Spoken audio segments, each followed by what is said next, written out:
Assalamualaikum warahmatullahi wabarakatuh. Kami dari kelompok 3 akan mempresentasikan hasil diskusi kami mengenai teori pengambilan keputusan metode vector rating. Sebelum itu, perkenalkan terlebih dahulu, nama saya Zahra Maulani Mirsaputri dengan NIM 0221010001 dengan rekan saya.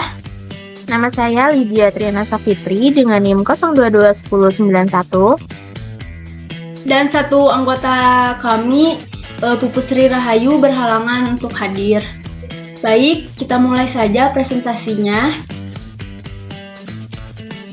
Kami di sini CV kami mengambil nama Sumber Barokah. Kenapa kami mengambil nama CV Sumber Barokah? Karena kami harap usaha yang akan kami rintis ini bisa mendatangkan keberkahan bagi berbagai pihak, khususnya bagi investor yang akan berinvestasi kepada usaha kami. Dan di sini kita mengambil 3 usaha. Yang pertama ada sablon pakaian, tote bag, dan selendang. Yang kedua ada pernak-pernik, aksesoris, dan kecantikan. Dan yang ketiga ada sembako. Baik, di sini kami telah menganalisa juga ya dan sudah menghitung gitu, sudah membagikan faktor rating yang kita sudah sebutkan tadi ya, yang sudah rekan saya sebutkan tadi untuk 3 usaha, di mana usaha pertama itu adalah sablon, yang kedua itu adalah aksesoris, dan yang ketiga adalah sembako. Dan di sini di CV Sumber Barokah ini kita punya 10 kriteria ataupun 10 faktor-faktor gitu yang bisa kita nilai dan bisa kita bandingkan gitu teman-teman. Dimana teman-teman juga bisa lihat ya di sini nomor 6 itu kita blok nih gitu, kita bedakan gitu warnanya menjadi hijau. Karena apa? Karena nomor 6 ini adalah nomor yang memang dibobotkan paling besar ya, 25%, dan ini adalah menjadi poin utama dalam pengambilan keputusan di 3 bisnis yang akan kami jalankan. Baik, langsung saja ya teman-teman. Di sini teman-teman bisa lihat gitu ya, di nomor 1 itu ada produk bersifat konsumtif. Di mana bersifat konsumtif ini berarti si produk yang kami jual itu atau yang kami pasarkan itu adalah sifatnya memang banyak dikonsumsi oleh banyak orang gitu dan memang dibutuhkan teman-teman. Nah, bobotnya kita kasih 20% karena ketika orang lain ataupun masyarakat itu membutuhkan produk yang memang mereka butuhkan, maka mereka pasti akan membeli produk tersebut. Nah, maka dari itu kami beri bobot 20. Dan di sini bisa dilihat ya, di antara 3 ini, 3 bisnis, sablon, aksesoris, dan sembako, bahwa sembako lah gitu, kami beri nilai 3 teman-teman ya. Kita beri nilai 3, karena apa? Karena sembako ini memang dia produk yang banyak dicari dan sangat konsumtif gitu di masyarakat. Dan memang teman-teman juga butuhkan gitu, sembako itu lebih dibutuhkan dibandingkan dengan 2 bisnis lainnya gitu. Nah, terus yang keduanya kita kasih nilai 2 di aksesoris. Kenapa kita kasih nilai 2 di aksesoris? Karena aksesoris itu yang saat ini itu sedang banyak atau sedang hype gitu teman-teman ya. Kayak misalnya gantungan kunci ataupun gantungan yang ada di handphone teman-teman gitu. Kayak teman-teman perempuan nih mungkin udah biasa gitu ngelihat kayak pasti selalu ada gantungan gitu ya di handphonenya gitu. Nah, maka dari itu aksesoris ini menjadi produk konsumtif yang kedua gitu setelah sembako. Dan sablon ini adalah yang paling kecil gitu atau yang sangat minim sekali ya, sangat minoritas gitu di antara kedua bisnis yang akan kami jalankan. Nah, sehingga jika dihitung mungkin bisa teman-teman lihat juga ya, bobot dikali nilainya menghasilkan sablon 20, aksesoris 40, dan sembako di sini adalah 60. Lalu yang keduanya adalah modal yang kecil. Modal yang kecil. Kenapa sih kita juga mencantumkan modal yang kecil gitu ya? Karena modal ini memang sangat berpengaruh juga gitu ketika kita ingin membuka usaha. Nah, maka dari itu kami mencantumkanlah gitu si faktor modal kecil ini ke dalam faktor ratingnya. Terus setelah kita hitung juga di sini ternyata aksesoris ini menjadi bisnis yang memiliki modal kecil gitu teman-teman. Karena apa? Karena tidak terlalu banyak mengeluarkan biaya gitu dibandingkan dengan sembako dan juga sablon gitu kan. Nah, di sini yang sembako itu kita kasih nilai 1 karena sembako itu modalnya nggak kecil teman-teman, tapi besar gitu ya. Karena saya juga berpengalaman gitu ya, memang punya pengalaman juga gitu. Salah satu keluarga saya gitu pernah membuka warung sembako seperti itu, dan memang modalnya itu cukup besar gitu teman-teman. Terus yang keduanya adalah si sablon ini gitu. Si sablon ini mendapatkan nilai 2 di antara ketiga bisnis, karena sablon ini adalah usaha yang memang tidak terlalu memerlukan banyak biaya gitu dibandingkan sembako. Makanya kenapa di sini nilainya adalah 2. Terus yang ketiga, poin ketiga di kriteria atau faktor-faktor ini adalah mudah mencari pemasok gitu ya. Bobotnya adalah 10%. Nah, mudah mencari pemasok di sini tentu saja sembako ini memenangkan gitu ya rating di antara sablon dan juga aksesoris, karena banyak sekali udah tadi aku sebutkan juga gitu ya teman-teman, bahwa produk bersifat konsumtif gitu, sehingga kalau misalnya konsumtif, orang lain itu pasti mencari gitu kan, masyarakat itu pasti nyari gitu barang-barang yang memang mereka butuhkan gitu untuk kehidupan sehari-harinya.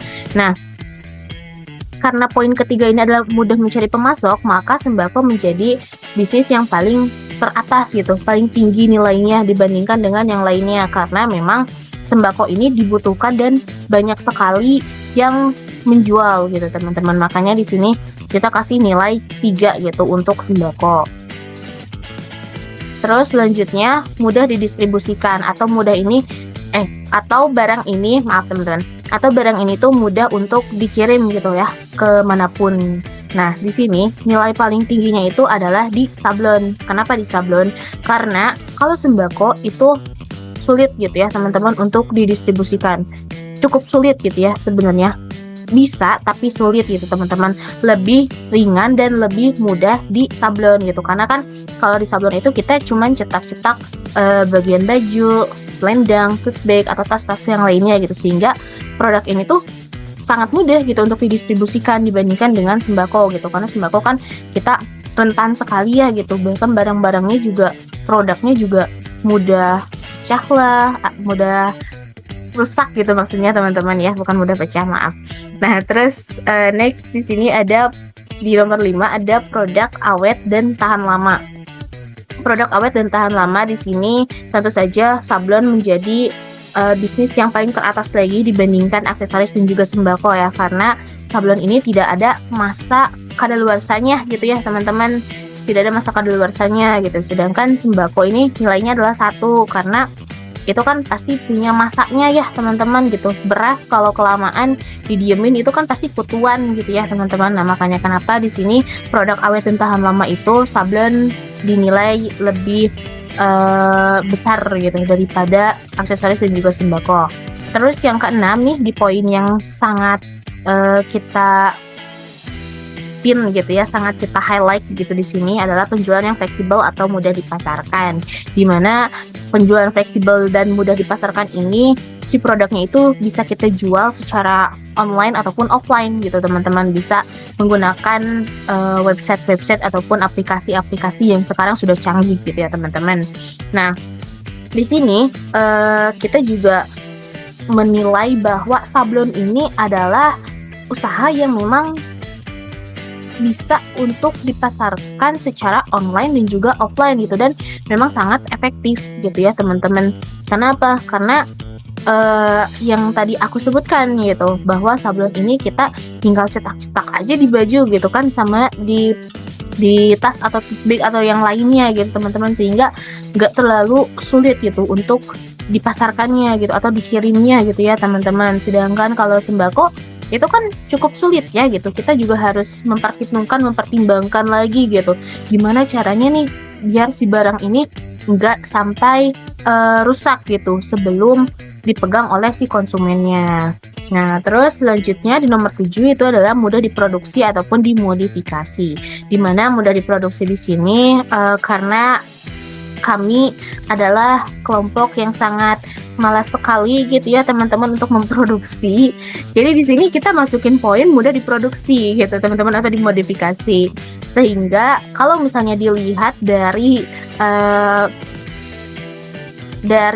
tingkat kesusahannya gitu ya mungkin teman-teman, sablon ini itu adalah usaha yang memang paling mudah dan gampang gitu untuk melakukan produksi gitu. Kenapa?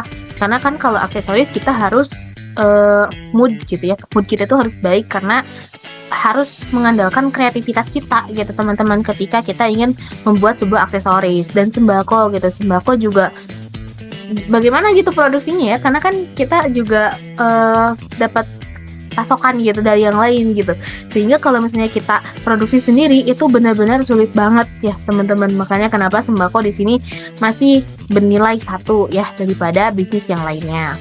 Terus selanjutnya nih di nomor 8 itu adalah praktis ya. Praktis di sini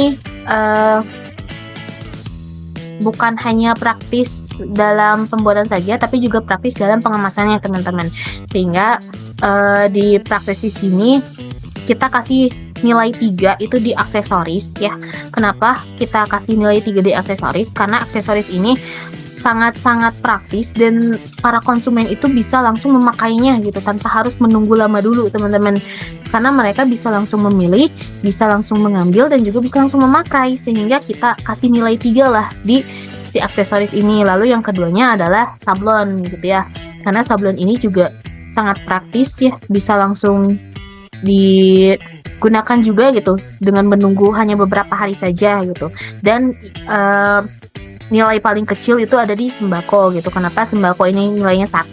Karena kan itu harus ada tahapan-tahapan untuk bisa kita konsumsi gitu ya teman-teman gitu ketika kita memang membuka usaha si sembako ini. Terus yang ke-9-nya adalah tidak memerlukan banyak tenaga. Kita mengefisienkan gitu ya, mengefisienkan bagaimana caranya agar usaha yang kita jalankan ini bisa tercapai gitu tujuannya, sehingga kita juga ingin memanfaatkan SDM yang ada gitu, bagaimana caranya agar efektif, sehingga kita mencantumkan nomor 9 itu adalah tidak memerlukan banyak tenaga. Dan di sini kita kasih nilai 3 itu yang paling besar di aksesoris. Karena apa? Karena dengan kita membuka bisnis aksesoris ini maka kita tidak perlu banyak tenaga gitu, banyak tenaga untuk misalnya menjaga toko kah gitu, atau misalnya memproduksi gitu kan, nggak perlu gitu kayak gitu. Karena kan kita tinggal jual saja gitu ya aksesoris yang ada gitu, dan tinggal menunggu saja gitu pembeli untuk membeli si barang atau produk yang kita pasarkan. Nah terus yang terakhirnya adalah pesaing. Nah pesaing ini sangat perlu ya, sangat perlu untuk menjadi bahan pertimbangan, karena zaman sekarang itu kan banyak banget pesaing-pesaing di luar sana yang memang menjual yang serupa gitu. Makanya kenapa kita di sini nyantumin faktornya itu yang nomor 10 adalah pesaing. Nah di sini pesaing kita kasih nilai 3 di sablon. Kenapa? Karena sablon ini menurut kami ya, di tempat yang kami tempati gitu ya, sablon itu tidak terlalu banyak yang membuka usaha gitu di tempat tersebut, sehingga ini menjadi peluang yang besar gitu ketika kita ingin membuka usaha sablon gitu. Apalagi kayak si lokasinya itu adalah dekat sekolah. Mungkin tadi rekan saya belum menyebutkan ya untuk tempatnya. Jadi tempatnya itu ada di Nanggeleng ya teman-teman, dimana di Nanggeleng ini tuh tempatnya dekat dengan sekolah, dekat dengan instansi-instansi terkait juga gitu, kayak misalnya kelurahan dan juga yang lainnya gitu teman-teman. Sehingga sablon yang di dekat Nanggeleng itu ya, di dekat instansi-instansi tersebut itu masih kurang gitu dan sangat banyak dicari gitu teman-teman. Makanya kenapa kita di sini ngasih sablon itu nilainya paling tinggi, yaitu 3 daripada aksesoris dan juga sembako. Nah setelah kita hitung ya si nilai dikali bobot, maka bisa kita lihat nilai-nilainya, jumlahnya di bawah ini ya teman-teman. Di sini sablon itu dapat nilai terhitungnya adalah 221, aksesoris 215, dan sembako 164.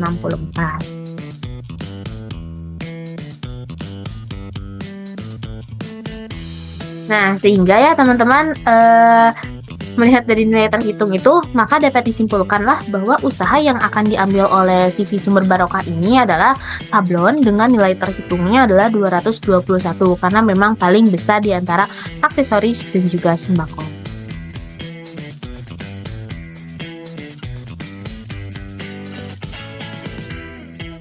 Kak maaf itu di mute.